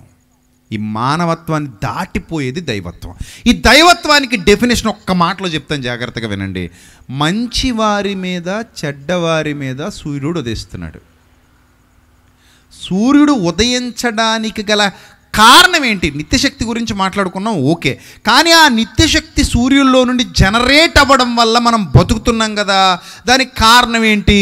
అదే దేవత్వం. రెండోది, ఆకాశం నుండి వర్షం కురుస్తుంది. వర్షం కురవడం అంటేనే అది ఒక పెద్ద ప్రాసెస్. అది ఈ వర్షం కురవడాన్ని గురించి కూడా మాట్లాడుతూ నీతిమంతుల మీద అనీతిమంతుల మీద కూడా వర్షం కురిపించటాన్ని దేవత్వం అంటారు. అంటే దాని వెనకున్నటువంటి ఆ బ్యాక్ హిస్టరీ, అక్కడ ఉన్నటువంటి ఆ వర్క్ జరగడానికి కారణం దేవత్వం వల్ల వర్షం కురుస్తుంది. దేవత్వం వల్ల మంచివారికి చెడ్డవారికి కూడా సూర్యరశ్మి లభిస్తుంది. దేవత్వం వల్ల భూమి పండుతుంది. దేవత్వం వల్ల ఋతువులు ఏర్పడుతున్నాయి. దేవత్వం వల్ల సమస్త మానవాళి ప్రొటెక్ట్ చేయబడుతుంది. ప్రొటెక్షన్ మీన్స్ భూమి భయంకరంగా తిరుగుతుందట. అత్యంత భయంకరమైన వేగంతో తిరుగుతుంది. తన చుట్టూ తాను తిరుగుతూ సూర్యుడి చుట్టూ పల్టీలు కొడుతుంది. తన చుట్టూ తాను తిరుగుతూ సూర్యుడి చుట్టూ భూమి పల్టీలు కొడుతున్నా ఎక్కడా ఇంకో దాన్ని గుద్దేసుకుని పెగిలిపోలేదు. అర్థమైందా? మామూలు 60-70 వేగానికి మన హైవేల మీద ఏమైపోతున్నాయి? యాక్సిడెంట్లు అయిపోతున్నాయి. 100 దాటొద్దని బోర్డులు పెడతారు కొన్ని చోట్ల. మితిమీరిన వేగంతో వెళ్ళావా ఫైన్ వేస్తూ ఉంటారు. రింగ్ రోడ్డు మీద, హైదరాబాద్ రింగ్ రోడ్డు మీద కూడా బోర్డులు ఉంటాయి. 100 లిమిటు, లేదా 110, 120 లిమిట్ కొన్ని దేశాల్లో అయితే. దుబాయ్ లాంటి దేశాల్లో అయితే 150 అనుకుంటాను లిమిట్ ఇచ్చాడు. కొన్ని రోడ్లు, ఆ రోడ్లు బాగుంటాయి. మనకు 150 ఇస్తే ఇక్కడ ఉన్నాం, ఇంకా సమాధిలో ఉంటాం. 100కే సమాధికి వెళ్ళిపోతున్నాం మనం. 60-70కే మన రోడ్లు సరిపోవట్లేదు. ఎందుకంటే మన రోడ్ల మీద బళ్ళు వెళ్తుంటే సముద్రంలో పడవెళ్ళిన ఫీలింగ్ కలుగుతుంది గతుకుల వల్ల. ఎగురుతూ వెళ్తుంటాం కదా మనం. మన పాప మా కుర్రాడు అలాగే చచ్చిపోయాడు. పాపం మన రొటాసీన్ గారు వాళ్ళ మమ్మీ కూడా అలాగే కింద పడిపోయింది. ఈ రోడ్లు బాగుంటే ఎందుకు పడిపోతారు? చక్కపోతారు. రోడ్లు బాగోక ఏమైపోతున్నారు? చచ్చిపోతున్నారు, యాక్సిడెంట్లు అయిపోతున్నాయి, పడిపోతున్నారు గతుకులో పడి. మొన్న ఒక గర్భిణీ స్త్రీకి గర్భం పోయిందట. 5వ నెల 4వ నెల పాపం గతుకులో పడింది, ఎగిరి కింద అడిపోయింది, బ్లీడ్ అయిపోయింది, కడుపులో పెట్టి చచ్చిపోయాడు. కారణం ఎవరంటే రోడ్లు. అలాంటి దుర్భర పరిస్థితి. ఇంత వేగంతో వెళుతుంటే ప్రమాదాలు జరిగిపోతున్నాయి. కానీ మనకు కనబడిన వేగంతో తిరుగుతున్నాయి నక్షత్రాలు కానివ్వండి, గ్రహాలు కానివ్వండి, భూమి కానివ్వండి. కనబడిన వేగం అది. అవి గమనంలో ఉన్నాయి, చలిస్తున్నాయి. అవి అంతరిక్షంలో తిరుగుతున్నాయి. ఇవన్నీ కూడా అత్యంత వేగంతో తిరుగుతున్నాయి. కానీ ఒకదాన్ని ఒకటి ఏమవట్లేదు, ఢీ కొట్టుకోవట్లేదు. ఢీ కొట్టుకుంటే ఏమవుద్ది? ఏమైనట్టు? బూడిద, భస్మం. అంతేనా? బాగా వేగంతో వచ్చి 2 గుద్దుకుని అనుకోండి, పొడి అయిపోద్దా? పీస్ అంటారు అప్పుడప్పుడు. ఏమంటారు? పీసు. ఎందుకు పీసు? ఎంత వేగం ఉంటే అంత డిస్ట్రాయ్ అయిపోద్ది అనమాట. ఎంత వేగం ఉంటే అంత విధ్వంసం, ఎంత వేగం ఉంటే అంత పొడైపోద్ది. ఇప్పుడు మరి ఊహించనంత వేగంతో భూమి తిరుగుతుంది. సరిగ్గా దేన్నైనా ఢీ కొట్టింది అనుకోండి, భూమి మొత్తం భస్మం అయిపోద్ది. భూమి పేలిందా ఇంకేం ఉండదు. మొత్తం ఒక్కసారి ఒక బాంబు పేలినట్టే. అణుబాంబు పేలితే ఎలా ఉంటుందో అంతకంటే కొన్ని కోట్ల రెట్లు శక్తివంతమైన అగ్ని పొడద్దే. భూమి మీద పచ్చగడ్డి కూడా ఉండదు, ఇంకా పచ్చగడ్డి పరక ఉండదు. అలా నాశనం అయిపోద్ది భూమి మొత్తం ఆ వేగానికి. కానీ ఎప్పుడైనా అలా జరిగిందా? ఇన్ని కోట్ల సంవత్సరాల్లో, ఇన్ని వేల సంవత్సరాల్లో ఎప్పుడైనా జరిగిందా? జరగదు. ఎందుకు? దేవత్వం. జరగకపోవడానికి గల కారణం ఏంటి? దేవత్వం. దేవుడు కాపాడుతున్నాడు. ఈ భూమిని ఎవరూ ఆయనకు అప్పగింత పెట్టలేదు. ఈ భూమిని ఆయన కాపాడుతున్నాడు. సమస్తాన్ని ఆయన పరీక్షిస్తున్నాడు. సమస్తాన్ని ఆయన నడిపిస్తున్నాడు. సమస్తాన్ని ఆయన చక్కగా ఆయన కనుసన్నల్లో ఆయన ప్రభుత్వాన్ని నడిపిస్తున్నాడు. ప్రభుత్వానికి ఆయనే ప్రభు అయి ఉన్నాడు. ఈ భూమి మీద ఉన్న ప్రభుత్వానికి, ఆకాశ మండలపు కట్టడలకు, ప్రతి కట్టడకు ఆయనే ప్రభువు. ఆయన నియమించిన దాని ప్రకారంగానే ప్రకృతి నడుస్తుంది. ప్రకృతిని పరిపాలిస్తున్నాడు. చక్కగా వ్యవస్థ అంతటిని నడిపిస్తున్నాడు. దేవత్వం. ఇప్పుడే మనకు అర్థం కావాలి. నిజమే, ట్రైన్ డ్రైవర్ లేకుండా ట్రైన్ అంత చక్కగా వెళ్ళదు. బస్సు డ్రైవర్ లేకుండా బస్సు అంత చక్కగా రోడ్డు మీద వెళ్ళదు. డ్రైవర్ ఉన్నాడు కాబట్టి అంత చక్కగా నడుస్తుంది. డ్రైవర్ లేకపోతే ఏమయ్యేది? మన మీద ఎక్కేది. ఫ్లైట్ వెళ్తుంది ఆకాశంలో. పైలట్ ఉన్నాడు కాబట్టి చక్కగా గమ్యస్థానానికి చేరుస్తున్నాడు. పైలట్ కానీ పడుకున్నాడు అనుకోండి, ఫ్లైట్ ఎక్కడ ఉంటుంది? కొండను గుద్దుకుంటే పర్లేదు, అందులో ఉన్న వాళ్ళే పోతారు. మన మీద వచ్చి పడితేనే మనం కూడా పోతాం. అందరికీ ఫ్లైట్ వెళ్తుంటే చూడాలన్న ఆశ, ఆకాశంలో ఉంటే అందరూ చూడాలనుకుంటాడు. మీ ఇంటి మీద పడితే ఏం చేస్తావు? చూస్తావా? ఇంకేం చూస్తావు? చూడడానికి నువ్వు ఉంటావేటి? పైన ఎగిరితే అందరం చూద్దాం అనుకుంటాం. చూడండి అదే విమానం వెళ్ళిపోతుందండి, చాలా బాగుంది విమానం. అదే విమానం వచ్చి మీ మీద కూర్చుందనుకో, ఏం చేస్తాం? పైలట్ ఉన్నాడు కాబట్టి అలా జరగనివ్వడు. పైలట్ లేకపోతే ఏమవుద్ది చెప్పండి? ఏమవుద్ది? ఖచ్చితంగా పడిపోతే ఏమైపోతాం? చచ్చిపోతాం. అని దీన్ని బట్టి మీరు ఆలోచించండి. అప్పుడప్పుడు విమానాలు కూడా కూలిపోతుంటాయి, అప్పుడప్పుడు విమానాలు క్రాష్ అవుతుంటాయి, అప్పుడప్పుడు విమానాల్లోంచి మంటలు వచ్చేస్తుంటాయి. అలా చచ్చిపోయిన వాళ్ళు కూడా చాలా, సముద్రాల్లో పడిపోయి చచ్చిపోయిన సందర్భాలు కూడా ఉన్నాయి. విమానాలు, హెలికాప్టర్లు. మన రాజశేఖర రెడ్డి గారు కూడా ఎలా చచ్చిపోయారు? మరి హెలికాప్టర్ ప్రమాదంలోనే చచ్చిపోయారు. ఆయన పౌరాల గుట్టలో పడిపోయారు. శవం కూడా సరిగ్గా దొరకలేదు, పూర్తిగా ముక్కలు అయిపోయింది ఆయన శవం కదా. సో కాబట్టి దేవుడు సమస్తాన్ని చక్కగా నడిపిస్తున్నాడు అంటే మానవుల పట్ల ఆయన తన తత్వాన్ని చూపిస్తున్నాడు. ఆ తత్వం పేరే దైవత్వం.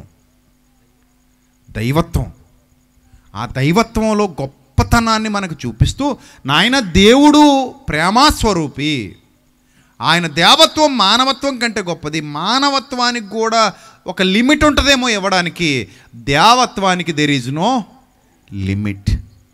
లిమిట్లెస్ గివింగ్ అంటారు అనమాట. కృప అంటారు దాన్ని. ఆయన ఇస్తాడు, అలాగా ఇస్తానే ఉన్నాడు, కాపాడుతున్నాడు, ప్రేమను పంచుతున్నాడు, ప్రేమిస్తున్నాడు, మానవులందరినీ ప్రేమిస్తున్నాడు, మానవులందరి ఎడల తన ప్రేమను వెల్లడిపరుస్తున్నాడు ఆయన. ఆ విధంగా సమస్త మానవాళికి మేలు చేయుట చేత తన్ను గూర్చిన సాక్ష్యం లేకుండా చేయలేదు. అలా ఎన్ని మేలులతో మానవ జీవితాలను తృప్తిపరుస్తున్నాడో, అలా మానవుల హృదయాలను మేలులతో తృప్తిపరుస్తూ తనను గూర్చినటువంటి సాక్ష్యాన్ని సమాజంలో విడిచిపెట్టాడు. అందుకే రెండోది ఏమన్నాడు? దేవత్వము అన్నాడు. మూడోది చూద్దాం. జగదుత్పత్తి మొదలుకొని సృష్టింపబడిన వస్తువులను ఆలోచించటం వలన తేట పడిపోతున్నాయట. దేవుడు ఉన్నాడు అని నమ్మటానికట జగదుత్పత్తి మొదలుకొని సృష్టింపబడిన వస్తువులను ఆలోచిస్తుంటే దేవుడు ఉన్నాడన్న సంగతి మనిషికి అర్థమైపోద్ది. నిజమే, మనం ఒక కాయని చూసినప్పుడు లేదా ఒక పండును చూసినప్పుడు దానికి ఉన్న రంగు, దానికి ఉన్న రుచి, దానికి ఉన్న ఆకారం, ఆ డిజైన్ చూస్తున్నప్పుడు ఒకంత ఆశ్చర్యం కలగక మానదు. ఒక్కో పండు ఒక్కో రుచిలో ఉంటుంది, ఒక్కో పండు ఒక్కో రంగులో ఉంటుంది, ఒక్కో మొక్క ఒక్కో ఆకారంలో ఉంటుంది, ఒక ఆకుకూర టేస్ట్ వేరు, ఒక కాయగూర టేస్ట్ వేరు, ఒక మాంసం టేస్ట్ వేరు, చేపల టేస్ట్ వేరు. రకరకాల రుచులు, రకరకాల రంగులు, రకరకాల ఆకృతులు, రకరకాల ఆకారాలు. సృష్టింపబడిన వస్తువులను చూస్తుంటే అర్థమైపోతుంది ఇంత అందంగా చెక్కిన శిల్పి ఎవరు, ఇంత అందంగా చెక్కిన శిల్పి ఎవరు. కొన్ని రకాల పక్షుల్ని చూస్తుంటే ఆశ్చర్యం అనిపిస్తుందండి. ఆ కలర్సు, ఆ డిజైనింగ్ సూపర్బ్ ఉంటుంది. మెస్మరైజ్ అయిపోతాం. అంత అందంగా ఉంటాయి పక్షులు. ఒక్కొక్క పక్షికి అయితే కిరీటం పెట్టినట్టు ఉంటుంది. కొన్ని రకాల చేపలను చూస్తుంటే ఆశ్చర్యపోతాం. కొన్ని రకాల చేపల రంగులు అబ్బా ఎంత బాగుంటాయో, అవి ఆశ్చర్యం కల్పిస్తాయి. కొన్ని చేపలు అయితే నీటిలో మెరుస్తుంటాయి. ఆ డిజైనింగ్ అలా చేశాడు దేవుడు. He is the creator. కొన్ని రకాల జంతువులు ఎంత చూడముచ్చటగా ఉంటాయి, కొన్ని రకాల జంతువులు ఎంత భయానకంగా ఉంటాయి. కొన్నిటికి ఉన్న శక్తి అలా ఉంటుంది. వీటన్నిటిని ఏలే మానవుడు అందం వేరు, ప్రకృతి అందం వేరు. కొండలు, లోయలు, సముద్రాలు, జలపాతాలు, ఈ పంచభూతాలు, అంతరిక్షం చూస్తుంటే కళ్ళు మిరిమిట్లు గొలుపుతాయి. ఎంతో కాంతి ఉంది, ప్రపంచం నిండా కాంతి ఉంది. కొన్ని సముద్రాలు చూస్తుంటే ఆహా అద్భుతం అనిపిస్తుంది. కొన్ని ప్రకృతిలో ప్రదేశాలు చూస్తుంటే ఆశ్చర్యం అనిపిస్తుంది. కొన్ని చోట్లకు వెళితే మనసు వెనక్కి తిరిగి రావాలనిపించదు, అంత అందమైన ప్రకృతి ఉంది మన చుట్టూతా. అందుకే కొన్ని ప్లేసుల్ని టూరిస్ట్ ప్లేసెస్ అంటారు. ఏంటి టూరిస్ట్ ప్లేసెస్ అంటే? సహజ సిద్ధంగా ఏర్పడినటువంటి ప్రకృతి అందాలు. కొన్ని మంచు కొండలు, మంచు ప్రాంతాలు ఎంత అద్భుతంగా ఉంటాయో చూడడానికి 2 కళ్ళు సరిపోవు. కొన్ని జలపాతాలు చూడడానికి 2 కళ్ళు సరిపోవు. కొన్ని అద్భుతమైన వనాలు, అడవులు, చూడడానికి 2 కళ్ళు సరిపోవు. మరి ఇవన్నీ ఎక్కడివి? ప్రకృతిలోనివి. అంతెందుకు ఆకాశాన్ని చూస్తుంటే ఒక్కోసారి చాలా అందంగా అనిపిస్తుంది. ఆకాశంలో ధనుస్సు ఎంత అందంగా ఎంత అద్భుతమైన రంగులతో ఉంటుందో, మెరుపు దాని అందం వేరు, వర్షం దాని అందం వేరు, ఈ కొండలు, లోయలు, సముద్రాలు వాటి అందం వేరు. వీటన్నిటి వెనకున్నది ఎవరంటే దేవుడు. సృష్టింపబడిన వస్తువులను మనిషి ఆలోచిస్తేనే మనిషికి ఎవరు అర్థమైపోతారట? దేవుడు అర్థమైపోతాడు. ఇప్పుడు చెప్పండి, దేవుడు ఉన్నాడా లేడా అంటే ఇన్ని రుజువులు కనబడ్డాక లేడని ఎవడంటాడండి? ఉన్నాడు. ఈ రుజువులన్నీ కనబడుతున్నాయి కాబట్టి ఉన్నాడు.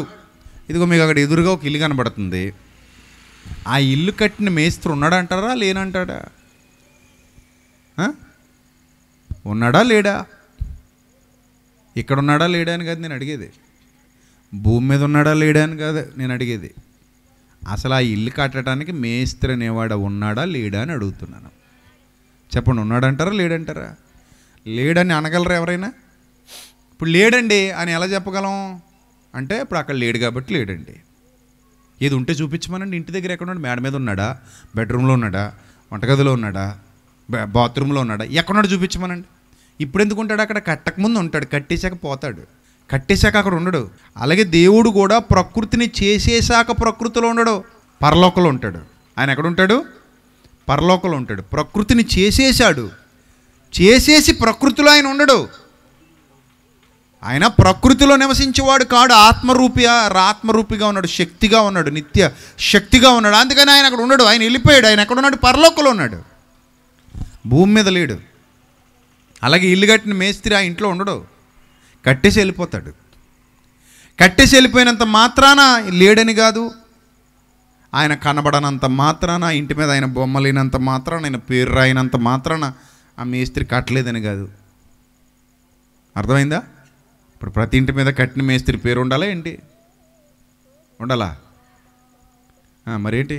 ప్రతి ఇంటి మీద కట్టిన మేస్త్రి ఫోటో అంటే చాలా ఒప్పుకుంటావు ఏంటి? నువ్వు ఒప్పుకుంటావా? ఒప్పుకో. చొక్కాల ప్యాంట్ల మీద కూడా కంపెనీల పేర్లు కాలర్ వెనకాల వేస్తాడు. ఆ బ్రాండ్ పేరు ఎక్కడ ఉంటుంది? కాలర్ వెనకాల, మెడ వెనకాల ఉంటుంది. ఎందుకు? ఎవడికి కనబడకూడదని. ఇక్కడ ఇంత పెద్ద అక్షరాలు వేసాడు అనుకోండి, బ్రాండ్ ఎవడ కొండు. వెనకాల పెద్ద పెద్ద అక్షరాలు రాసాడు, ఎవడ కొంటాడు? కొంటాడా? ఎవడ కొండ. నీ సొక్క నువ్వే వేసుకోరా నాయన.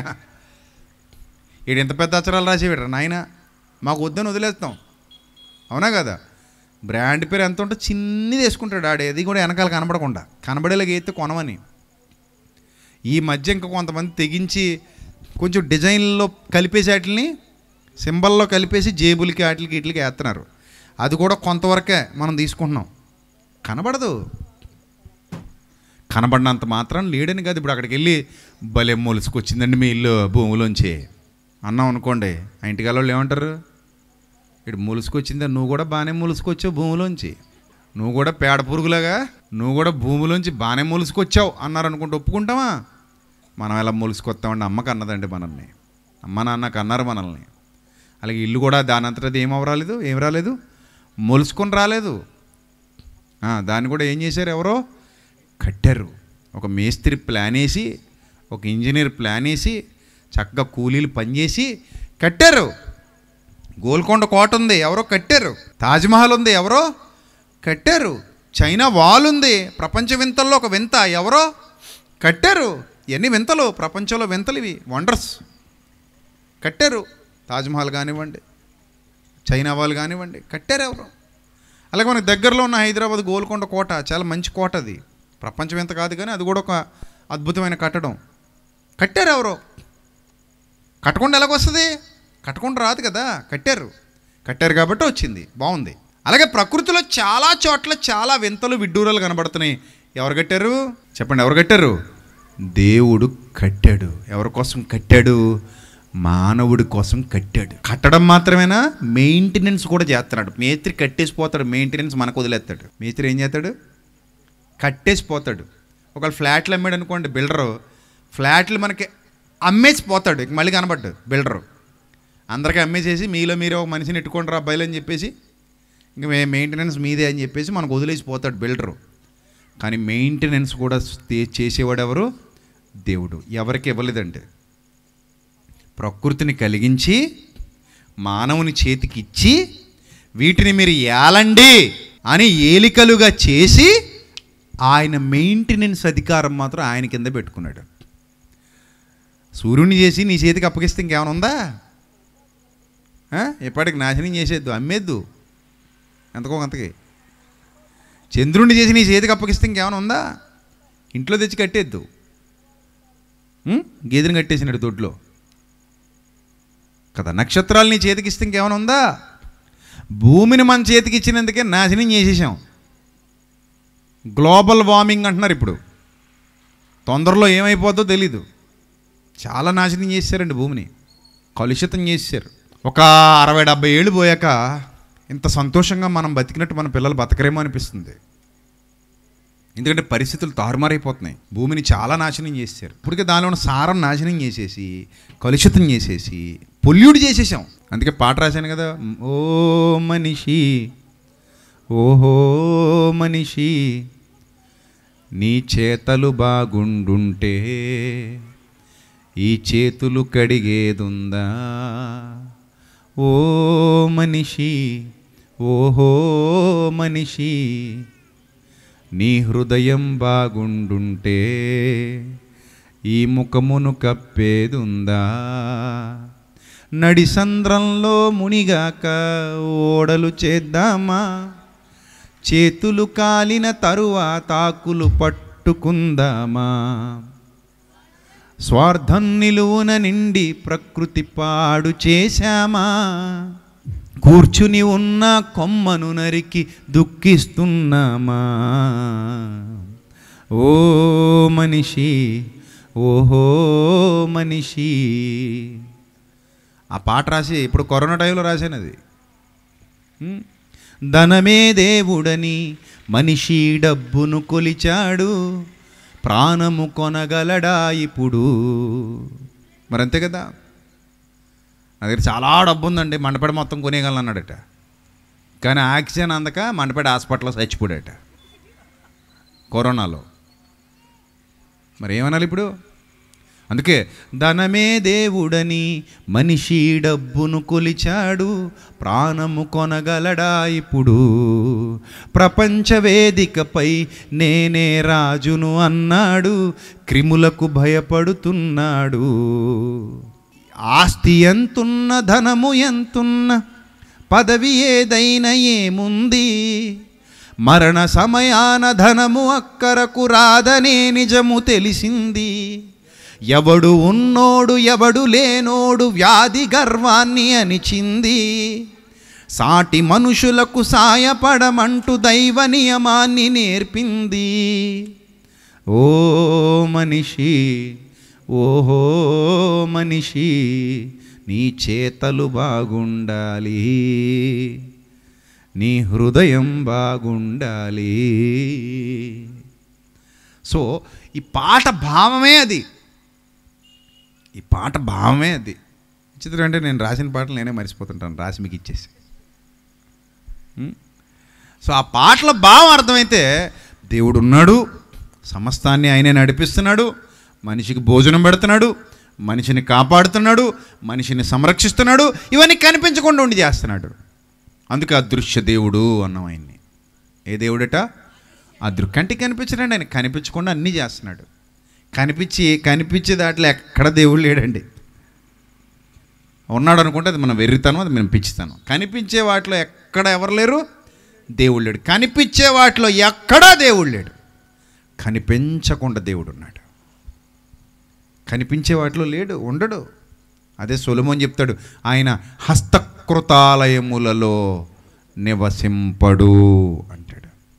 ఎక్కడట? హస్తకృతాలయములలో ఆయన నివసింపడు. అందుకే ఎవరో పెద్దల పాట రాశారు, గుడి గోడలలో లేడు దేవుడు, గుండె గుడిలో ఉన్నాడు చూడు. ఎక్కడ లేడట ఆయన? ఎక్కడా ఆయన లేడు. నీ బండలో లేడు, కొండలో లేడు, నీ గుండెలో ఉన్నాడు. బండలో లేని దేవుడు, కొండలో లేని దేవుడు ఎక్కడున్నాడట? నీ గుండె గుడిలో ఉన్నాడు చూడు అన్నాడు. కాబట్టి కనిపించే పదార్థాలలో ఆయన లేడు, కానీ కనిపించకుండా ప్రతిరోజు నీ కోసం పని చేస్తున్నాడు. ఏం చేస్తున్నాడు? పని చేస్తున్నాడు. బైబిల్ చదివినోడు అనిపిస్తుంది ఆయన విశ్రాంతి పొందేశాడు. ఎప్పుడు? 7వ దినమున. ఇంకా అక్కడి నుంచి ఇప్పటివరకు ఎక్కడ ఉన్నాడు? విశ్రాంతిలోనే ఉన్నాడా? ఆయన విశ్రాంతిలో ఉంటే నువ్వు విశ్రాంతిలోకి వెళ్ళిపోవాలి. అందుకే మన టైటిల్ ఏంటట లాస్ట్లో పోయాక పెడతాం, ఏమని? RIP అంటారు కదా, ట్రెండింగ్లో ఉంటుంది అది. ఎవడైనా పోగానే కామెంట్లోకి వచ్చేస్తారు, ఏమని పెడతారు? RIP RIP RIP అంటే ఏంటి? షార్ట్ కట్లో రెస్ట్ ఇన్ పీస్ అని. రెస్ట్ నీకు రెస్ట్, ఆయనకి రెస్ట్ లేదు. నీకు రెస్ట్ ఇవ్వడానికి కూడా ఆయనకి రెస్ట్ లేదు. అర్థమైందా? ఆయనకి రెస్ట్ లేదు, నీకుంది రెస్ట్. ఆయన విశ్రాంతి లేదు ఆయనకి. ఆయన విశ్రాంతి తీసుకుంటే సూర్యుడు ఎక్కడికో పోదుడు, చంద్రుడు ఎక్కడికో పోను, నక్షత్రాలు ఎక్కడికో పోను, భూమి ఎక్కడికో పోను, నువ్వు ఎక్కడికో పోదు. ఇంకా ఆయన రెస్ట్ తీసుకోవట్లా. ఎప్పటికీ మన కోసం ఏం చేస్తున్నాడు? ఆయన అదృశ్యంగా ఉండి పని చేస్తున్నాడు. గుర్తుపెట్టుకోవాలి. ఎలా ఉండి పని చేస్తున్నాడు? అదృశ్యంగా ఉండి పని చేస్తున్నాడు. కుటుంబం నడుస్తుందంటే ఎవరి వల్ల నడుస్తుందని చెప్తావు నువ్వు? చెప్పు. కుటుంబం నడుస్తుందంటే ఎవరి వల్ల నడుస్తుందని చెప్తారమ్మా? యజమానే కదా. కుటుంబానికి యజమాని స్త్రీ కావచ్చు, పురుషులు కావచ్చు. ఒక్కొక్క కుటుంబానికి పురుషులు యజమానిగా ఉంటారు, ఒక్కొక్క కుటుంబంలో స్త్రీ యజమానిగా ఉంటుంది. స్త్రీ కష్టపడి కుటుంబాన్ని పోషించే వాళ్ళు చాలామంది ఉన్నారు, అక్క చెల్లెమ్మలు. కాబట్టి మొత్తం మీద యజమాని వల్లే కుటుంబం ఏమవుతుంది? నడుస్తుంది. పిల్లలు చదువుకుంటున్నారు, యజమాని వల్ల. అన్నం తింటున్నారు, యజమాని వల్ల. టూర్లకు వెళ్తున్నారు, యజమాని వల్ల. కొత్త వస్తువులు కొనుక్కుంటున్నారు, యజమాని వల్ల. కరెంటు బిల్లులు కడుతున్నారు, యజమాని వల్ల. ఇంటికి పెయింట్లు వేయించారు, యజమాని వల్ల. ఏం కావాలంటే కొత్త బట్టలు కొనుక్కుని తెచ్చుకుని కట్టేసుకుంటున్నారు, యజమాని వల్ల. ఇవన్నీ ఎవరి వల్ల? యజమాని వల్ల. అంటే ఒక్కడు అరిగిపోతున్నాడు అనమాట మీ అందరి కోసం. కుటుంబంలో ఒకడు ఏమైపోతున్నాడు? కుటుంబం కోసం అరిగిపోతున్నాడు. ఒకడు రెక్కలు మొక్కలు చేసుకుంటున్నాడు, ఒకడు నిద్రలేని రాత్రులు గడుపుతున్నాడు, ఒకడు శ్రమిస్తున్నాడు, ఒకడు పాటు పడుతున్నాడు. అతను పాటు పడడం వల్ల నీ కుటుంబం అంతా భోజనం చేసి బాగుపడుతుంది. ఇప్పుడు కాల్మె కాలేజీ కూర్చుని ఏడిచావులే, తెచ్చావు ఏడిచావు అంటే ఆడి గుండె ఏమైపోద్ది?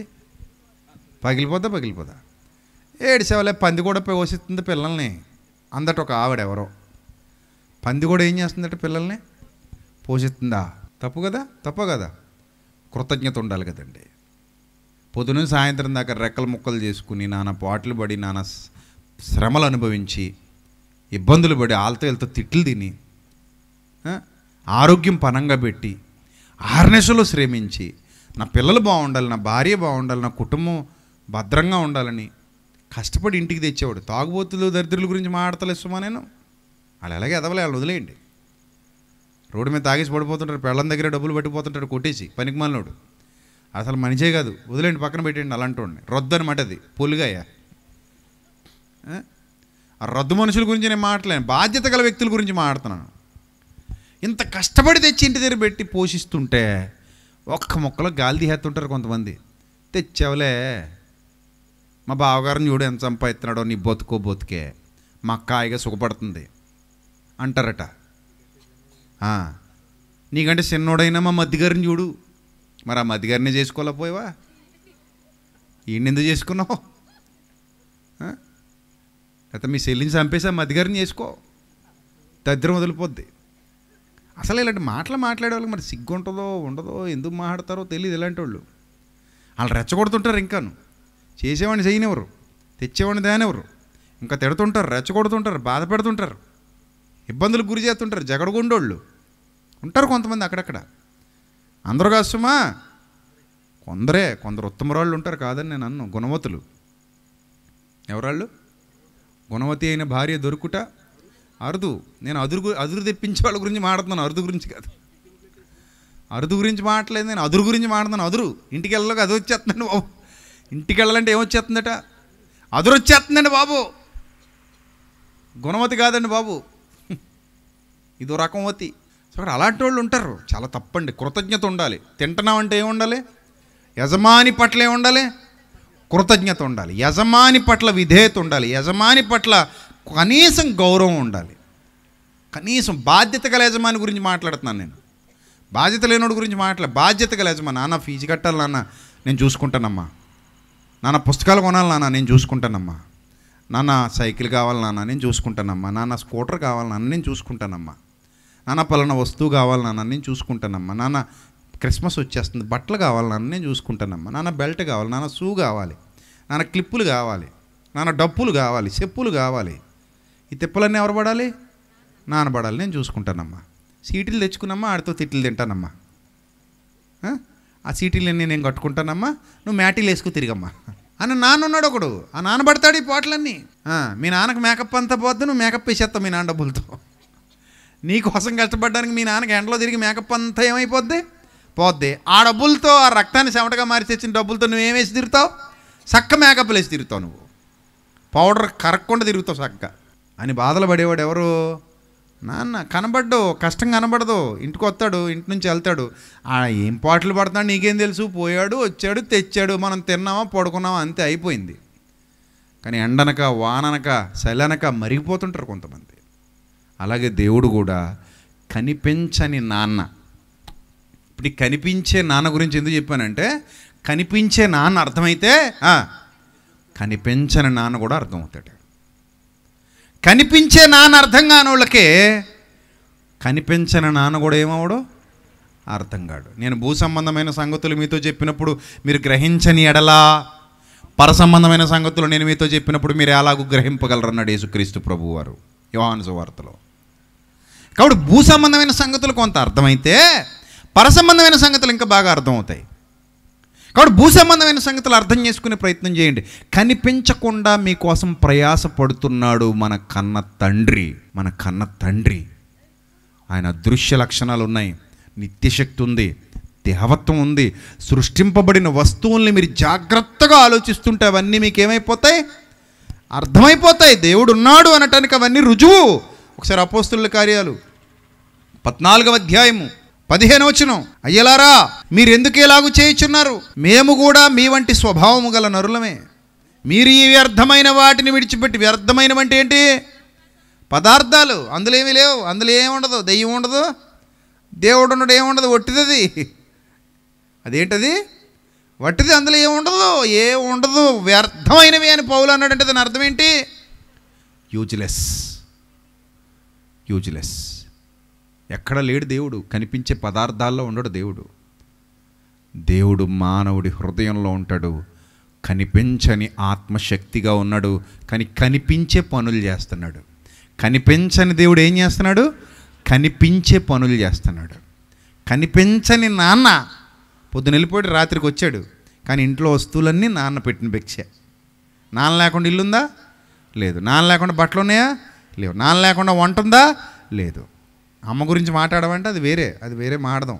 ఇప్పుడు ప్రస్తుత ఉదాహరణకి సెట్ అవ్వదు కాబట్టి నేను నాన్న గురించి మాట్లాడుతున్నాను. అలాగనే అమ్మని తీసిపడేమని కాదు సుమా. అమ్మ గొప్పతనం అమ్మదే, నాన్న గొప్పతనం నాన్నదే. సో కనిపించని నాన్న ఎలాగైతే పాటు పడుతున్నాడో, కనిపించని దేవుడు కూడా మానవుడి కొరకు ఏం చేస్తున్నాడు? పాటు పడుతున్నాడు. అందుకని ఏమన్నాడు? ఈ వ్యర్థమైన వాటిని విడిచిపెట్టి. ఏం విడిచిపెట్టి? ఈ వ్యర్థమైన వాటిని విడిచిపెట్టి. కనిపించని నాన్న. ఆ నాన్నను వదిలేసి వ్యర్థమైనవి పట్టుకున్నావేంటి నువ్వు? అందుకే ఇక్కడ అన్నాడు, అరే నాన్న, మీ నాన్నను వదిలేసి వ్యర్థమైన వాటిని విడిచిపెట్టండి. వ్యర్థమైన వాటి తట్టు తిరిగారు మీరు. తండ్రి ఉన్నాడు, ఆయన పరలోకపు తండ్రి.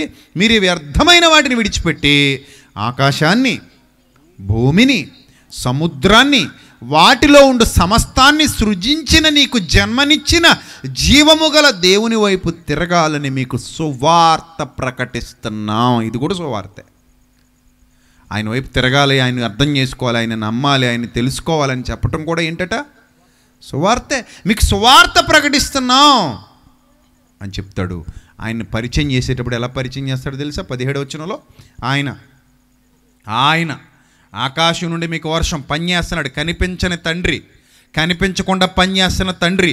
ఆయన ఆకాశం నుండి మీకు వర్షం, ఫలవంతములైన ఋతువులు దయచేస్తూ, ఆహారం అనుగ్రహిస్తూ, ఉల్లాసంతో మీ హృదయాలు నింపుతూ, మేలు చేయుట చేత తన్ను గూర్చి సాక్ష్యం లేకుండా చేయలేదని బిగ్గరగా చెప్పిరి. ఆయన ఉన్నాడు. ఆయన ఉన్నాడు, మీకోసం పనిచేస్తున్నాడు. ఆయన ఉన్నాడు, మీకోసం శ్రమిస్తున్నాడు. మీ తండ్రి ఆయన. మీరు తండ్రిని విడిచిపెట్టి వ్యర్థమైన వాటితో తిరిగితే ఎలా? తండ్రిని వదిలేసి వ్యర్థమైన వాటి కోసం శ్రమిస్తే ఎలా? ఇక్కడ పాయింట్ ఏంటంటే, ఒక అబద్ధాన్ని నమ్మి నిజాన్ని వదిలేస్తే నిజం ఎంత బాధపడద్దో, సత్యాన్ని వదిలేస్తే దేవుడు కూడా అంతే బాధపడతాడు.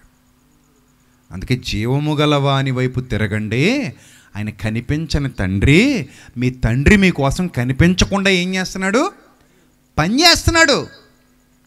మీ తండ్రి మీకోసం కనిపించకుండా ఏం చేస్తున్నాడు? కష్టపడుతున్నాడు. మీ తండ్రి మీకోసం కనిపించకుండా ఏం చేస్తున్నాడు? శ్రమ పడుతున్నాడు అని దేవుడు తెలియజేస్తున్నాడు. కాబట్టి ప్రియమైన దేవుని పిల్లలారా, దేవుణ్ణి ఎందుకు నమ్మాలి అని అంటే, ఆయన మన కోసం పనిచేస్తున్నాడు కాబట్టి నమ్మాలి. ఆయన మన కోసం ఎన్నో రుజువులు చూపిస్తున్నాడు కాబట్టి నమ్మాలి. ఆయన మన కోసం సేవ చేస్తున్నాడు కాబట్టి నమ్మాలి. ఆయన మనకు సహాయకుడు కాబట్టి నమ్మాలి. ఆయన మనకు ఉపకారి కాబట్టి నమ్మాలి. ఆయన లేకపోతే మనం లేం కాబట్టి నమ్మాలి. ఆయన మన యజమాని కాబట్టి నమ్మాలి. ఎన్ని రుజువుల ఆధారాలు కనబడుతున్నాయి మనకి కదా. ఇప్పుడు నమ్మడానికి ఇన్ని రుజువులు ఉండగా ఇంకేదో కావాలంటే కొందరికి దండగా. రేపు మాట్లాడుకుందాం మరిన్ని విషయాలు, మరిన్ని లోతైన సంగతులు రేపు మాట్లాడుకుందాం. రైట్, తల్ల వంచండి, ప్రార్థన చేసుకుందాం. పరిశుద్ధుడ, ప్రేమగల తండ్రి, దయగల దేవ, కృపగల ప్రభువా, మీ పవిత్ర నామానికి స్తుతులు స్తోత్రాలు చెల్లిస్తున్నాం. ఇంతవరకు విలువైన మీ వాక్కులు మీ పిల్లలకు వినిపించడానికి మీరు చేసిన సహాయమును బట్టి స్తోత్రం తండ్రి. బిడ్డలను దీవించండి, ఆశీర్వదించండి, మీ కృపలో వర్ధిల్లింపచేయండి. కష్టపడుతున్న బిడ్డలందరినీ దీవించండి. మీ సహాయము సమాధానము బిడ్డలందరికీ అనుగ్రహించండి. ఘనత, మహిమ, ప్రభావములు మీకు మాత్రమే చెల్లిస్తూ మీ యొక్క చిత్తం యొక్క సంపూర్ణతలకు బిడ్డలందరినీ నడిపించమని వేడుకుంటూ యేసుక్రీస్తు నామల్ని ప్రార్థన మనవులు సమర్పించి మీ వద్ద నుండి జవాబు పొందుకుంటున్నాం మా కన్న తండ్రి. Amen. God bless you all. Love you all. Thank you. God bless you.